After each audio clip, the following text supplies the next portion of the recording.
Welcome back friends. स्वागत है आपका अमन मिश्रा क्लासेस में। लास्ट लेक्चर में हमने सीखा था कॉन्सेप्ट नंबर 2। उसमें हमने जाना था किस तरह से रेशनल नंबर्स को कन्वर्ट किया जाता है डेसिमल्स में।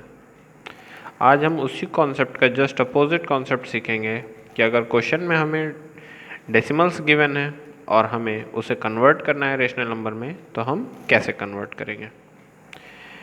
देखिए स्टूडेंट्स, मैं आपको नंबर सिस्टम चैप्टर से रिलेटेड उसमें जितने कॉन्सेप्ट बनते हैं, उस पे बेस्ड जितने क्वेश्चंस बन सकते हैं, जितने कॉन्सेप्ट हो सकते हैं, वो सारे के सारे मैं आपको वन बाय वन समझाऊंगा।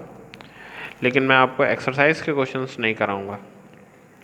आप ये कॉन्सेप्ट जानने के बाद किसी भी बुक के कोई भी सम्स सॉल्व करेंगे, आप इजीली कर पाएंगे, क्योंकि कॉन्सेप्ट मैं आपको सारे बताऊंगा। फिर भी अगर आपको कोई डाउट आता है तो आप कमेंट में अपना डाउट सेंड कर सकते हैं। तो आज हमारा पहला क्वेश्चन है 0.175। ये एक डेसिमल है, इसे हमें कन्वर्ट करना है रेशनल नंबर में। तो देखिए गाइस, 0.175 देख क्या हमें ये कैसा डेसिमल नंबर लग रहा है। ये हमें लग रहा है टर्मिनेटिंग डेसिमल नंबर। कैसे पता टर्मिनेटिंग है? टर्मिनेटिंग वो होता है जिसमें लास्ट में कोई भी रिमाइंडर नहीं बचता है और वो कम्प्लीटली डिवाइड हो जाता है। तो इसमें देखिए कोई भी नंबर रिपीट नहीं हो रहा है। 175 कहीं भी डैश नहीं लगा है, कहीं भी बार नहीं लगा है। अभी मैं आपको डैश और बार कैसा होता है, क्या होता है, क्यों होता है, ये भी समझाऊंगा। लेकिन फ़िलहाल आप देखिए 0.175 ये एक टर्मिनेटिंग डेसिमल नंबर है। इसे हमें कन्वर्ट करना है रेशनल नंबर में। तो सीखेंगे गाइस कैसे हम इसे कन्वर्ट कर सकते हैं। देखिए कोई भी डेसिमल नंबर या कोई भी नेचुरल नंबर हो तो उसके डिनोमिनेटर में हम 1 कंसीडर कर सकते हैं। किसी भी डेसिमल नंबर, किसी भी नेचुरल नंबर के डिनोमिनेटर में हम 1 कंसीडर कर सकते हैं। क्यों कर सकते हैं? रीज़न ये है कि किसी भी नंबर को अगर हम 1 से डिवाइड करते हैं तो उस नंबर पे कोई भी इफ़ेक्ट नहीं आता है। ठीक है। उसके बाद अब हमें क्या करना होगा, हमें तो डेसिमल नहीं चाहिए, हमें तो ये नंबर कन्वर्ट करना है रेशनल नंबर में। और यहाँ पे हमें डेसिमल दिखाई दे रहा है, तो हम ये डेसिमल को रिमूव करेंगे। अब डेसिमल रिमूव करने के बाद रूल क्या होता है, हमें डेसिमल के बाद देखने होते हैं कितने डिजिट्स हैं। डेसिमल के बाद 1 डिजिट, 2 डिजिट, 3 डिजिट। डेसिमल के बाद यहाँ पे 3 डिजिट्स हैं और जितनी डिजिट होंगे डिनोमिनेटर में 1 के राइट साइड में हम उतने ज़ीरो लगा देंगे। यहाँ पे कितने डिजिट हैं? 1 2 3, तो हम यहाँ पर 3 ज़ीरो लगा देंगे। वापस मैं एक बार रिपीट करता हूँ अपनी बात को। किसी भी डेसिमल या किसी भी नेचुरल नंबर के डिनोमिनेटर में हम 1 लिख सकते हैं। क्यों लिख सकते हैं? क्योंकि 1 से डिवाइड करने पर किसी भी नंबर पे कोई इफेक्ट नहीं आता है। और हमें डेसिमल रिमूव करना है। क्यों रिमूव करना है? क्योंकि हमें इसे कन्वर्ट करना है रेशनल नंबर में, और रेशनल नंबर में डेसिमल नहीं आता है। ठीक है। तो जब हम डेसिमल रिमूव करेंगे तो हम डेसिमल के राइट साइड में देखेंगे कितनी डिजिट्स हैं, और जितनी डिजिट्स होंगी हम उतने ज़ीरो डिनोमिनेटर में इंक्रीज़ कर लेंगे। उसके बाद वापस से हम इस नंबर को लिखेंगे विदाउट डेसिमल। अब हमें क्या करना होगा, अब हमें इन नंबर्स को सिंप्लीफाई करना है। सिंप्लीफाई करने के लिए हमें ऐसा टेबल सोचना होता है जिससे न्यूमरेटर भी डिवाइड हो और डिनोमिनेटर भी डिवाइड हो। थोड़ी प्रैक्टिस के बाद आप ये इजीली पिक कर पाएंगे। लेकिन फिर भी अगर आप पिक नहीं कर पाते हैं तो इसका सबसे ईजीएस्ट तरीका क्या है, आप न्यूमरेटर और डिनोमिनेटर आप दोनों का ले लीजिए HCF। दोनों का जो भी HCF आएगा उससे न्यूमरेटर और डिनोमिनेटर दोनों को डिवाइड करेंगे। हमेशा ये जो भी फ्रैक्शन आपको दिख रहा है, जो भी रेशनल नंबर दिख रहा है, वो सिंपलेस्ट फॉर्म में कन्वर्ट हो जाएगा। ठीक है। पहले मैं इसको नॉर्मल सॉल्व करके दिखाता हूँ, फिर HCF से भी करके दिखाता हूँ। और इसे सॉल्व करने के लिए आपको डिविजिबिलिटी रूल भी अच्छे से आना चाहिए। डिविजिबिलिटी रूल क्या होता है? डिविजिबिलिटी रूल का मतलब कुछ कॉन्सेप्ट हैं, जैसे कौन सा नंबर ऐसा है जो 2 से डिवाइड हो सकता है, कौन सा ऐसा नंबर है जो 4 से डिवाइड हो सकता है। तो ये डिविजिबिलिटी रूल होता है। उसको मैं आपको आगे के लेक्चर्स में बताऊंगा। अभी फ़िलहाल आप देखिए, ये नंबर इसके लास्ट में 5 है और ये नंबर इसके लास्ट में 0 है। तो ऐसा नंबर जिसके लास्ट में 5 और 0 आता है वो नंबर हमेशा 5 से डिवाइड होते हैं। तो हम इसे 5 से डिवाइड करेंगे। 5 का टेबल पढ़िए, 17, आए 5 के टेबल में या उससे कम आए तो 5 3 जा 15, रिमाइंडर 2, 5 5 जा 25, ओके, 5 2 जा 10 एंड डबल 0। अगेन देखिए 5 यहाँ पे आ रहा है, 0 यहाँ पे आ रहा है, तो 5 से फिर कट कर सकते हैं, 5 7 जा 35, 5 4 जा 20 एंड 0। देखिए हमें मिला 7, हमें मिला 40। अब आप कोई भी टेबल इमेजिन करके देख लीजिए, कोई भी सच टेबल नहीं है जिसमें 7 भी आता हो और 40 भी आता हो। तो ये 0.175 जो कि हमें डेसिमल में गिवन था, उसमें हमें कन्वर्ट करना था रेशनल नंबर में, ये हमने फाइनली कर दिया। ये इसका सिंपलेस्ट फॉर्म या स्टैंडर्ड फॉर्म है। देखो इसी क्वेश्चन को अगर मान लो आपको ये नहीं पता है कि ये 5 से डिवाइड होगा या किस नंबर से डिवाइड होगा, तो इसके लिए मैंने आपको दूसरा तरीका बताया कि आप 175 और 1000 इन दोनों का निकाल लीजिए HCF। और HCF निकालना के भी 2-3 तरीके हैं, लेकिन सबसे आसान और सबसे जल्दी HCF आता है डिवीज़न मेथड से। तो मैं आपको डिवीज़न मेथड बताता हूँ। देखिए 175 से आपको इसे डिवाइड करना होगा, तो 175 के टेबल में 100 तो आएगा नहीं, तो 175 का ऐसा टेबल पढ़ना है कि 1000 से कम आए। तो देखिए हम इसे कैसे सॉल्व करेंगे। हमें 175 का टेबल पढ़ना है और आपको 175 का टेबल तो आता नहीं होगा, तो हम क्या करेंगे, इसके 2 डिजिट लेंगे। 2 डिजिट क्या हो गए, 17। 17 का ऐसा टेबल पढ़िए कि 100 से कम आए, तो 17 5 जा 85। तो आप 5 बार इसको मल्टीप्लाई करके देखिए। जब आप 5 बार मल्टीप्लाई करके देखेंगे तो आएगा 875। फिर इसको सब्ट्रैक्ट करेंगे तो बचेगा कितना, 5 बचेगा, 7 and 2 9 बचेगा और 1 बचेगा, तो 125 बचा। अभी ये 125 बचा। अब क्या करते हैं, जो रिमाइंडर आता है उससे डिवाइड करते हैं लास्ट डिवीज़र को, 175 को। तो 175 को 125 से डिवाइड करना है, ये 1 ही बार डिवाइड होगा। फिर से सब्ट्रैक्ट किया, रिमाइंडर बचा 50। 50 से डिवाइड करेंगे लास्ट डिवीज़र को, तो 50 2 जा 100। फिर से रिमाइंडर क्या बचा, 25। 25 से फिर से लास्ट डिवीज़र को डिवाइड करेंगे, 25 2 जा 50। ये प्रोसेस हम तब तक करते रहते हैं जब तक कि रिमाइंडर 0 नहीं आ जाता, और जो हमारा लास्ट डिवीज़र होता है वही हमारा HCF होता है। तो हमारा लास्ट डिवीज़र क्या मिला, 25। तो 25 हमारा HCF है। तो इसी क्वेश्चन को मैं डायरेक्ट करना बता रहा हूँ। ये लिखा 175 और ये लिखा 1000। दोनों नंबर को हम 25 से डिवाइड करेंगे, इसे भी 25 से डिवाइड, इसे भी 25 से डिवाइड। तो डायरेक्टली आपको यहाँ डिवाइड करने पे मिलेगा 7 और यहाँ डिवाइड करने पे मिलेगा 40। तो स्टूडेंट्स आपने यहाँ से क्या सीखा, अगर आपको डिविजिबिलिटी रूल पता है तो आप डायरेक्ट यहाँ कट आउट कर सकते हैं। अगर आपको डिविजिबिलिटी रूल नहीं पता है, आपको HCF निकालना ईजी लगता है, आप HCF निकालिए। जो भी आपका HCF आए उस नंबर से आप दोनों को डिवाइड करिए, एक बार में ही आप फाइनल आंसर तक पहुँच जाएंगे। ठीक है, अब देखेंगे हम लोग सेकेंड टाइप का क्वेश्चन। देखिए स्टूडेंट्स, आपके सामने है ये सेकेंड टाइप का क्वेश्चन। यहाँ आप क्या देख रहे हैं, यहाँ पे लिखा है 0.2323 and dot dot dot dot. What it means, it means कि ये 2 3 नंबर, देखिए 2 and 3 ये नंबर बार बार रिपीट होता रहेगा। कब तक, इनफाइनाइट टाइम तक। मतलब ये रिपीट हो रहा है, ख़त्म नहीं हो रहा है। तो एक इस तरीके का डेसिमल नंबर हुआ, नॉन टर्मिनेटिंग डेसिमल नंबर ये हुआ। In non terminating decimal number को ऐसे डॉट डॉट करके रिप्रेजेंट भी कर सकते हैं। दूसरा तरीका, हम इसे 0.23 इसके ऊपर ऐसे बार लगा कर भी इसे रिप्रेजेंट कर सकते हैं।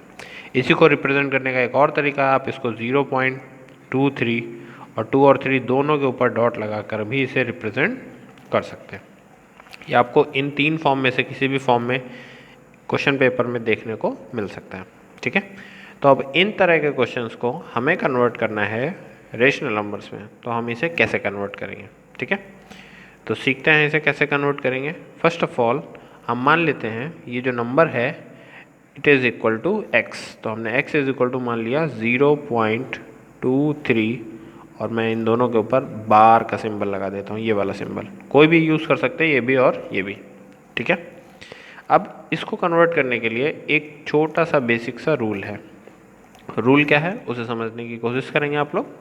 देखिए x की वैल्यू ये है और इसको और अच्छे से मैं लिखता हूँ, मतलब ऐसे भी लिख सकता हूँ 2 3 2 3 2 3, ओके एंड सो ऑन। देखिए यहाँ पे कितने डिजिट्स हैं जो बार बार रिपीट हो रही हैं। यहाँ पे रिपीट होने वाली डिजिट्स हैं 2, तो 2 रिपीटिंग डिजिट हैं। तो इसमें होता ये है कि हमें रिपीटिंग डिजिट्स को रिमूव करना होता है, और जितनी रिपीटिंग डिजिट्स होती हैं उतने नंबर से हमें इस पूरी इक्वेशन को मल्टीप्लाई करना होता है। जैसे यहाँ पे 2 नंबर रिपीटिंग है तो हम इस पूरी इक्वेशन को 100 से मल्टीप्लाई करेंगे। अगर यहाँ पे 1 रिपीटिंग नंबर होता तो पूरी इक्वेशन को 10 से मल्टीप्लाई करते। अगर यहाँ पे 3 रिपीटिंग डिजिट्स होते हैं तो हम लोग 1000 से इस पूरी इक्वेशन को मल्टीप्लाई करते हैं। तो यहाँ पे आप देख के बताइए रिपीटिंग डिजिट कितने हैं, 2। अगर रिपीटिंग डिजिट 2 है तो इसी इक्वेशन को हमें मल्टीप्लाई करना है 100 से। ठीक है, तो जब हम 100 से मल्टीप्लाई करेंगे तो क्या हो जाएगा, 100x is equal to 100 into 0.2323 and so on. देखिए यहाँ से आपने क्या देखा, यहाँ आपने देखा कि 100 से मल्टीप्लाई हुआ। ये बात आपने छोटी क्लासेस में सीखा होगा, नहीं सीखा तो फिर भी मैं बताता हूँ। जब भी 100 से किसी नंबर को मल्टीप्लाई करते हैं तो जितने ज़ीरो हैं, जैसे 100 से कर रहे हैं या 10 से कर रहे हैं या 1000 से कर रहे हैं, तो जितने भी यहाँ पे ज़ीरो होंगे डेसिमल हमेशा उतना राइट साइड में शिफ्ट हो जाता है। यहाँ पे 2 ज़ीरो हैं तो यहाँ पे डेसिमल 2 डिजिट राइट साइड में शिफ्ट हो जाएगा। तो यहाँ पे 100x की वैल्यू क्या आएगी, 100x की वैल्यू आएगी 23.2323 एंड सो ऑन। ये हमारी बन गई इक्वेशन नंबर 2। अब देखिए यहाँ पे आपको कुछ कॉमन दिख रहा होगा। कॉमन मीन्स आप यहाँ देखिए डेसिमल के बाद 2323 नंबर रिपीट हो रहा है, और यहाँ पे भी देखिए डेसिमल के बाद 2323 नंबर रिपीट हो रहा है। तो हम क्या कर सकते हैं, हम सेकेंड इक्वेशन से फर्स्ट इक्वेशन को माइनस कर सकते हैं। तो सब्ट्रैक्टिंग 1 फ्रॉम 2, 1 को सब्ट्रैक्ट करना है 2 से। तो देखिए 100x माइनस x, ये लेफ्ट हैंड साइड का सब्ट्रैक्शन हुआ, is equal to 23.2323 and so on minus 0.2323 and so on. जब आप इनको माइनस करेंगे तो 100 में से 1x माइनस होगा तो बचेगा कितना, 99x। और ये 23.2323 में से 0.2323 माइनस होगा तो देखिए डेसिमल के बाद सबको सेम है तो वो सब कैंसिल हो जाएगा। 23 में से 0 माइनस होगा तो क्या बचेगा, 23। तो x की वैल्यू हमें डायरेक्ट क्या मिलेगी, x की वैल्यू डायरेक्ट मिलेगी 23/99। अब हमें इसे चेकआउट करना होगा, क्या ये स्टैंडर्ड फॉर्म में है, क्या ये सिंपलेस्ट फॉर्म में है। अगर ये सिंपलेस्ट फॉर्म में है देन यही हमारा फाइनल आंसर है। अगर सिंपलेस्ट फॉर्म में नहीं है तो हमें इसे सिंपलेस्ट फॉर्म में कन्वर्ट करना होगा। तो इसको चेक करने के लिए आप वापस से या तो टेबल सारा पढ़ के देख सकते हैं, नहीं तो आप इसका HCF निकाल के भी देख सकते हैं। ठीक है, बाकी डिविजिबिलिटी रूल आपको पता होना चाहिए। देखिए डिविजिबिलिटी रूल मैं आपको बताने की कोशिश करता हूँ। जैसे 99 है तो 99 के 2 फैक्टर हैं, एक 11 और एक 9, या फिर 9 को 3 × 3 भी लिख सकते हैं। तो ऊपर जो 23 नंबर है ये ना तो 11 से कटेगा ना 3 से कटेगा, इट मीन्स 23/99 ये इसका एग्जैक्ट आंसर है। ये हो गया इसको करने का डिटेल्ड मेथड। इसी क्वेश्चन को करने का मैं मेथड नंबर 2 आपको बताऊंगा, लेकिन उस मेथड को सीखने के लिए आपको काफ़ी बातें याद रखनी होंगी। ठीक है, चलिए इसको जानते हैं सेकंड मेथड से। देखिए इसे करने का अब हम सेकंड मेथड सीखेंगे। सेकंड मेथड बहुत ज़्यादा शॉर्टकट है, मल्टीपल चॉइस क्वेश्चन में आप उसे अटेम्प्ट कर सकते हैं। बाकी अगर आपको बहुत जल्दी सोल्यूशन चाहिए तो भी आप उसको यूज़ कर सकते हैं। कॉम्पिटिटिव एग्ज़ाम्स के लिए भी ये सबसे बेस्ट मेथड है, सीखेंगे आप सब लोग मेरे साथ। देखिए इसमें करना क्या होता है, न्यूमरेटर में हम हमेशा जो भी नंबर गिवन है वो एज इट इज़ लिख देते हैं। तो हमने एज इट इज़ 23 लिख दिया। ठीक, देन इसमें से हम सब्ट्रैक्ट करते हैं वो नंबर जिसके ऊपर बार नहीं लगा हुआ है या जो नंबर रिपीट नहीं हो रहा है। तो देखिए यहाँ पे 0.23 था और पूरे के ऊपर ही बार लगा हुआ था। तो हमें यहाँ ऐसा कोई भी नंबर अवेलेबल नहीं है जिसके ऊपर बार नहीं लगा हुआ हो। जिस पे बार नहीं लगा होगा मीन्स जो रिपीटिंग नंबर नहीं होगा वो हमें इससे सब्ट्रैक्ट करना है। तो यहाँ पे कोई ऐसा नंबर नहीं है तो इसमें से हमें कुछ नहीं सब्ट्रैक्ट करना है, मीन्स क्या करना है, 0 सब्ट्रैक्ट करना है। ठीक है, फिर डिनोमिनेटर में हमें क्या करना है, डिनोमिनेटर के लिए हमें यहाँ पे देखना होगा कि कौन सा ऐसा नंबर है या फिर कितने ऐसे डिजिट्स हैं जो रिपीट हो रहे हैं। तो यहाँ पे रिपीट होने वाले डिजिट्स कितने हैं, 2। जितने रिपीट होने वाले डिजिट होंगे उतने हमें 9 डिनोमिनेटर में लिखने हैं। तो रिपीट होने वाली डिजिट कितनी है, 2, तो हमें यहाँ कितने 9 लिखने होंगे, 2 9 लिखने होंगे। तो मैंने यहाँ पे लिखे 2 9। अभी रूल फिनिश नहीं हुआ है, एक छोटी सी बात और है। अगर जो रिपीटिंग नंबर्स हैं, जितने रिपीटिंग डिजिट्स हैं उतनी बार 9 लिखना है, और जितने रिपीटिंग नहीं है नॉर्मल डिजिट्स हैं उतनी बार 0 लिखना है। तो यहाँ पे नॉर्मल डिजिट्स तो एक भी नहीं है, रिपीटिंग वाले ही 2 हैं, तो 2 बार 9 लिखा। ठीक है, तो अब 23 में से 0 सब्ट्रैक्ट किया तो बचा सिर्फ 23 और डिनोमिनेटर में 99। तो देखिए आपने कुछ भी नहीं किया, डायरेक्ट आपका आंसर आ गया 23/99। ये था सेकंड मेथड इस टाइप के क्वेश्चंस को करने का। अभी एक और एग्जांपल इस टाइप के क्वेश्चन का मैं आपको दिखाता हूँ। देखिए नेक्स्ट क्वेश्चन है, इसमें मैंने क्या लिखा है, 0.38 डॉट या 38 बार। तो यहाँ पे 8 ऐसा नंबर है जो रिपीट हो रहा है और 3 ऐसा नंबर है जो रिपीट नहीं हो रहा है। तो रूल मैंने आपको क्या सिखाया, अभी मैंने आपको सिखाया कि पहले तो एज इट इज़ पूरा नंबर आपको कॉपी करना है। 38 आपने पूरा का पूरा कॉपी कर दिया। सेकंड स्टेप आपको मैंने क्या सिखाया, सेकंड स्टेप में आपको वो नंबर माइनस करना है जो रिपीट नहीं हो रहा है। क्या रिपीट नहीं हो रहा है, 3 रिपीट नहीं हो रहा है, तो 3 आपको इसमें से माइनस करना है। देन अब आपको डिनोमिनेटर पे आना है। डिनोमिनेटर में उतनी बार 9 लिखना है जितने रिपीटिंग डिजिट्स हैं। एक रिपीटिंग डिजिट है तो यहाँ पे एक बार 9 लिखेंगे, और जितनी नॉन रिपीटिंग डिजिट है उतने बार 0 लिखेंगे। नॉन रिपीटिंग डिजिट भी एक है तो एक बार 0 लिखेंगे। तो 38 में से 3 माइनस करेंगे, बचेगा 35/90। इसको भी आप सॉल्व आउट कर सकते हो। 5 7 जा 35, 5 1 जा 5, बचा 4, 5 8 जा 40। तो 7/14 इज योर फाइनल आंसर। देखिए ये एक शॉर्टकट है जिससे आप इजीली किसी भी नॉन रिपीटिंग डेसिमल नंबर को इजीली कन्वर्ट कर सकते हो रेशनल नंबर में। तो ये था गाइस किसी भी डेसिमल नंबर को रेशनल नंबर में कन्वर्ट करने के ईजीएस्ट एंड सिंपलेस्ट मेथड। इसके थ्रू आप इस टाइप के कोई भी सम्स इजीली सॉल्व कर सकते हो। ठीक है, आप सारे लोग इस टाइप के जितने सम्स आपके पास हैं आप सारे सॉल्व करिए। कोई भी इशू आता है तो you can send your comment and I will try to solve your questions. Thank you class.